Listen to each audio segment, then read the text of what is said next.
you mentioned power law. You mentioned adoption. I'm not sure if you said the word adoption, but power law is adoption. It's a play off of, as time goes, the number of addresses grow, and as addresses grow, the price of the network grows because it's more valuable having more people a part of the network. So I believe in this power law, but it anchors in adoption continuing and adoption to be strong. And all of the adoption anchors in the asset being good and a good asset to own. So where do I get my confidence? Qualitatively, if you look at the new class of owners of Bitcoin and the power to hold or the desire to hold, I'll just point out a few participants. SpaceX, we've mentioned 18,000 Bitcoin. The Abu Dhabi Investment Authority and its sovereign wealth fund branches are owners of IBIT. Not only are they owners, but Larry Fink let it slip on stage several months ago that Abu Dhabi and Qatar, he didn't say it in those words, but that they're buying the dip of IBIT. And then if you rewind another 6 to 12 months, we got the IBIT holdings reports, right? Because as the companies or the participants own more and more shares, it all gets into disclosure realm.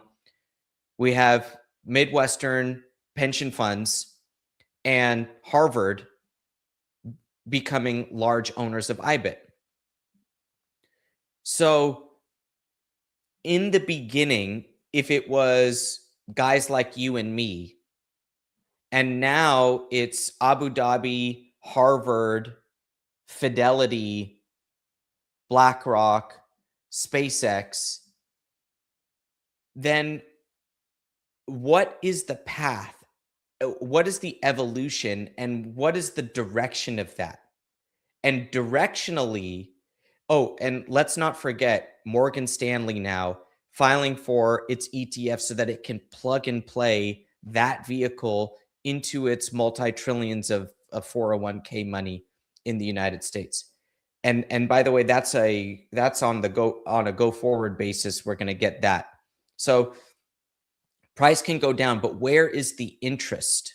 And who is bailing out? Who is leaving?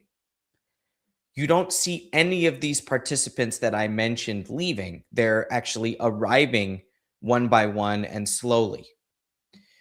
Then you have some language around Scott Bessent, our Treasury Secretary in the United States, and some conversations I was privy to in Washington. People are interested in this administration in a strategic Bitcoin reserve, but I'm not actually even factoring that in to my confidence or my bullishness in this asset class over the long term. The participants are arriving and they're starting to allocate in larger and larger ways. And that's what makes Bitcoin a really good digital gold. And not, I've said for a long time, Bitcoin did not achieve $1 trillion market cap by being a very popular medium of exchange. And it won't achieve a 10 trillion market cap by being a popular medium of exchange. It has a medium of exchange function. And actually, this is what's funny and ironic about some of the Bitcoin debates or labeling or narratives. Bitcoin literally does not work if you cannot send it from point A to point B. Therefore, it is an exchangeable asset. You can transact it. It is a transactions network and it's a transactions protocol. And the way that the blockchain works is that each block has the next set of transactions. So it's hilarious how people are like, well, it's not a great medium of exchange. It's a good enough one that you can send it from your exchange to your own wallet or send it from your wallet back to an exchange if you need dollars. It's good enough for that. So it doesn't have to be what people, buy coffee for. And I don't think that Bitcoin's success over that next order of magnitude depends at all on the medium of exchange function getting better and better. I hope it does, and I'm a big supporter of Lightning Network in the way that it allows us to transact Bitcoin. In fact, most of my hand-to-hand Bitcoin transactions are in Lightning because that's what people like to use. That's what I like to use to receive. It's what they like to use to send.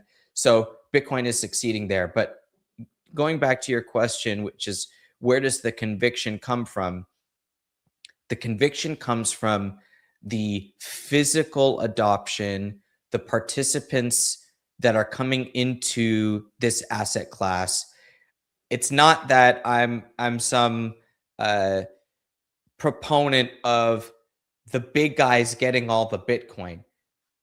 But that's the evolution. Actually, they will get more and more Bitcoin. And if you don't sell it, you will ride that wave. You don't have to be mad that they're coming in and buying. They're not stealing it from you.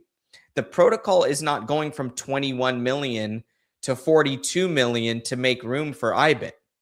Just don't sell them your coins until you are ready to award those coins to the institutions. And if you do that, you yourself can drive the price up because it's hoarded and they can't get their hands on your Bitcoin.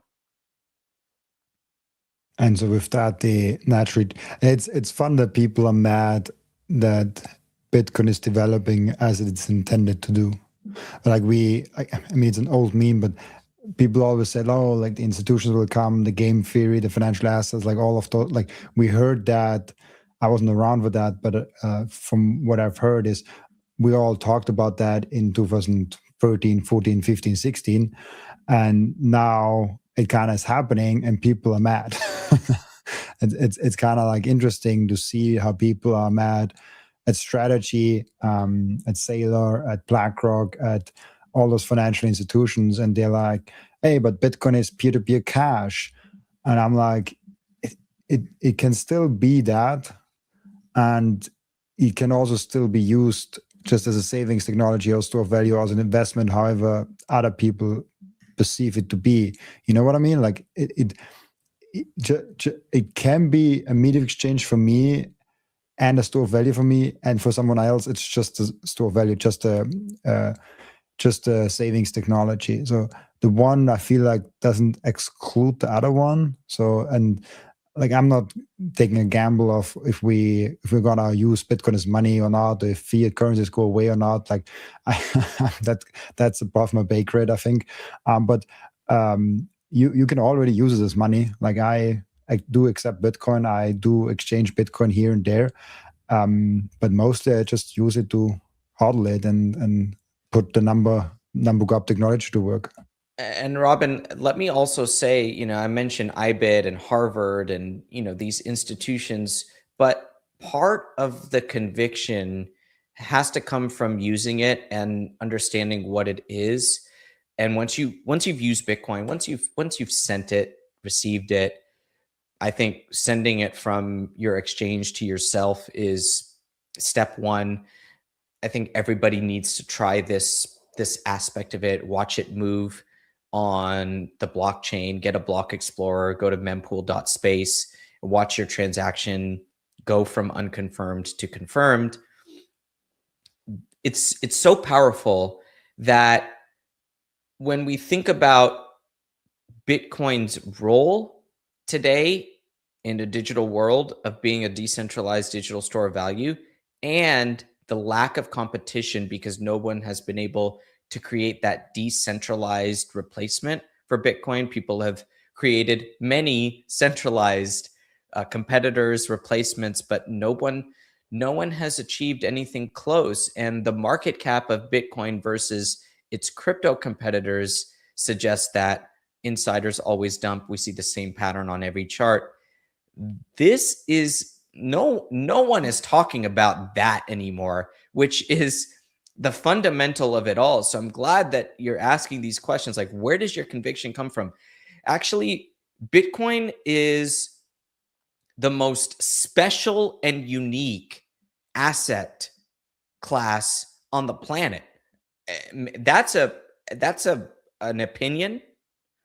That is a strongly held opinion, but that is my opinion and the opinion of many others, and especially those that don't want to sell their Bitcoin. And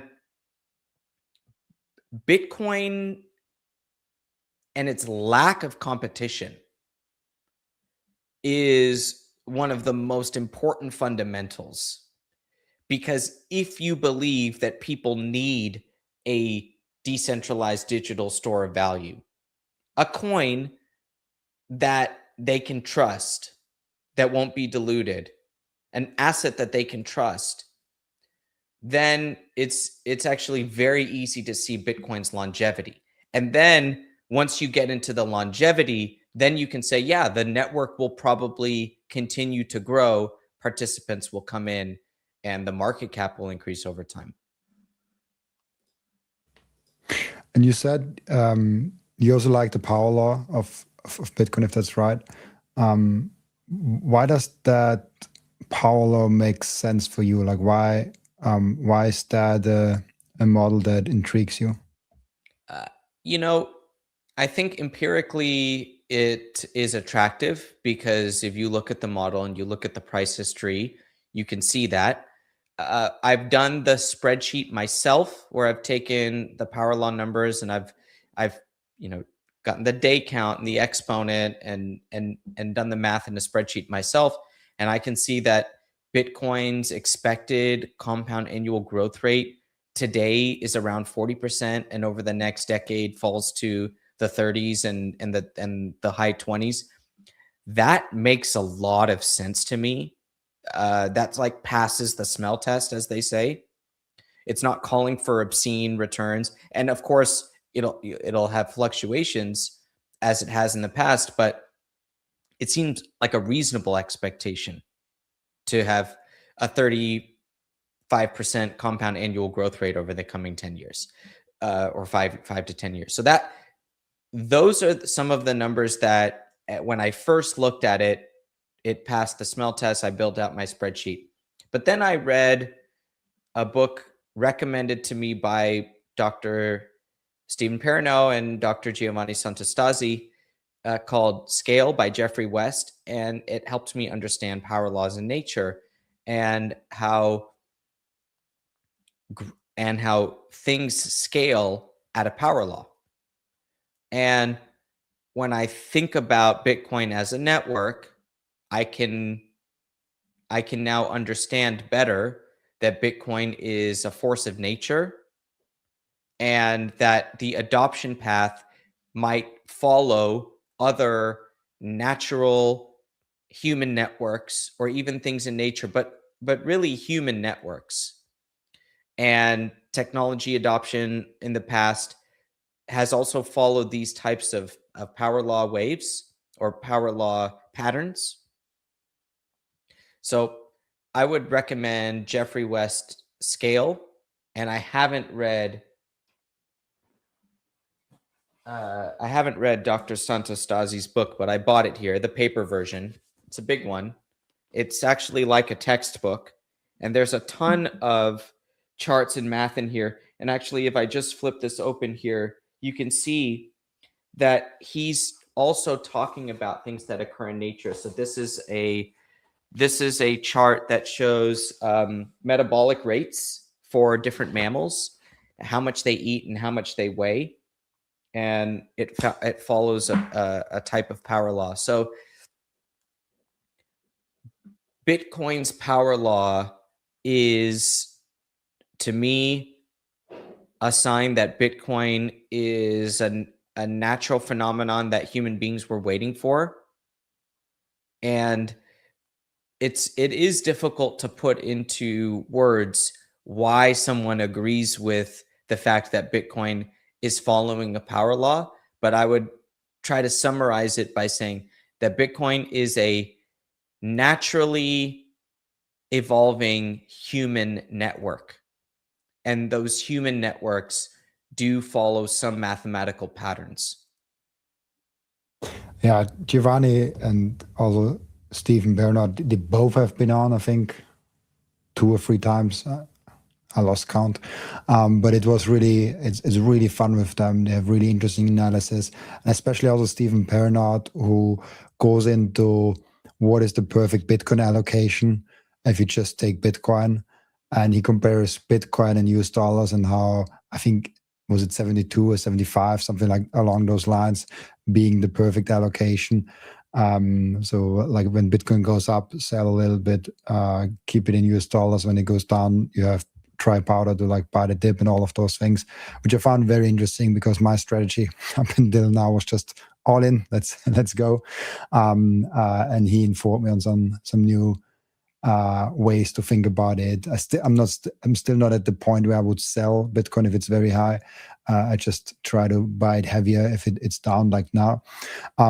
But yeah, like they are very smart people, Stephen Paranoid and Giovanni Santos. It's like the two people that when they're on my podcast, I have to open my AI chatbot next to me and what is that like again, like what does that word mean exactly? It's like I feel not as informed when I talk with them usually.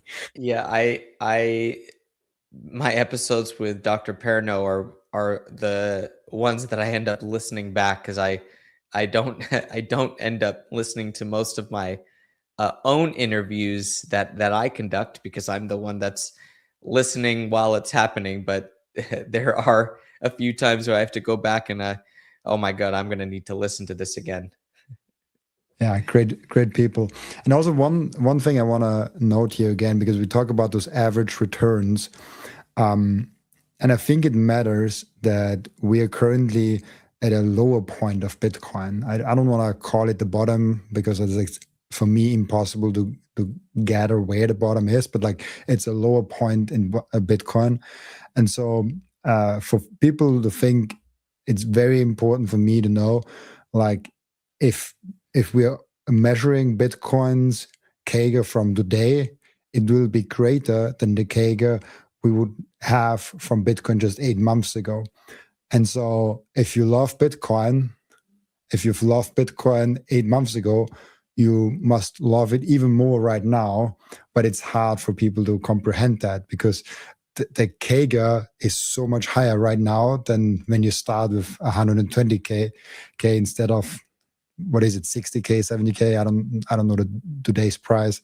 So it's like I still can't comprehend why people are not bullish when the price is down. It's just like this herd mentality. So I just wanted to reiterate that with the CAGR calculations. Yeah, when it's down also, again, because Bitcoin doesn't have the cash flow component, it owning it gets lost in translation. So, people are like, they want to own something that's going up. And if it doesn't have any cash flow, they have no cares because it's going up. Why do you need cash flow? It's going up. But if it's not going up, then where is the cash flow? Where is the protection? When interest rates go up, you still are collecting the coupon on the bond. When stocks are going down, you're still collecting the dividend. The company is still making money. It's still actually trying to grow its future revenue. But when Bitcoin is going down, there's nothing to stop. There's nothing to stop it. And there's nothing to make investors broadly say, yes, this is the time where I want this asset because it's cheap, because they don't know what cheap is. They don't have a discounted cash flow valuation model. They don't have an ability to say this is cheap. They don't know what realized price is. They don't know, they just don't know that Bitcoin, they don't know what it costs to mine a Bitcoin. They don't know whether miners are joining the network or leaving the network. And I'm mentioning all these things because these are all little ways we can fundamentally value Bitcoin. Like if you explain to someone, hey, it takes $3,000 in cost to mine gold. And so the price is 4,000. There's a delta there. But if the cost of mining gold goes up to $5,000, the price is unlikely to stay below that because the cost is higher. And they're like, yeah, oh yeah, that makes sense. What does it cost to mine gold? What does it cost to drill for oil? Thank you for watching this video. This was only a snippet of the podcast. And if you want to watch the full episode and get all of the context of this episode, you can click right here or here. Oh, maybe also here.